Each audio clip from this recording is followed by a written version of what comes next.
Focus என்ன அடையணும்னு நினைக்கிறேனோ அதில் என் ஃபோக்கஸை வைக்கணும். நான் இன்னைக்கு எதை பெறணும்னு நினைக்கிறேனோ அது மேலே என்னுடைய கவனத்தை முழுவதும், கடிவாளம் பூட்டப்பட்ட ஒரு குதிரையை போல நான் அதை அடையணும். என் நோக்கம் அதுவாக தான் இருக்கும். இதை நான் அடைஞ்சு தீரணும், இதை நான் பெற்று தீர வேண்டும்.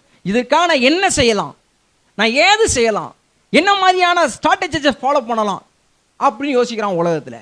கர்த்தருடைய பிள்ளை, நீ ரொம்ப ஸ்ட்ராட்டஜிலாம் யோசிக்க வேண்டாம். கர்த்தருடைய வார்த்தையை யோசி போதும். கர்த்தருடைய வார்த்தையை யோசி போதும். நீ என்ன அடைவன்னு நீ நினைக்கிறியோ அதை விட இன்னும் பெட்டரா அடைவ, சிறந்ததை அடைவ. கர்த்தர் சொல்றாரு, உன் கண்கள் நேராய் நோக்க கடவுது. அங்கதான் பிரச்சனையே. ஓடிக்கிட்டே இருக்கும்போது சைடில் கொஞ்சம் பார்த்துக்கிறது. கொஞ்சம் குதிரை பார்த்தா என்ன ஆகும்? யுத்தத்தில் போகிற குதிரை, யுத்தத்தில் எதிரியை காலி பண்ண போகிற குதிரை வேகமாக போயிட்டு இருக்கும்போது பக்கத்தில் பார்த்தா என்ன ஆகிடும்னா ஈட்டி கண்ணில் சொருகிடும்.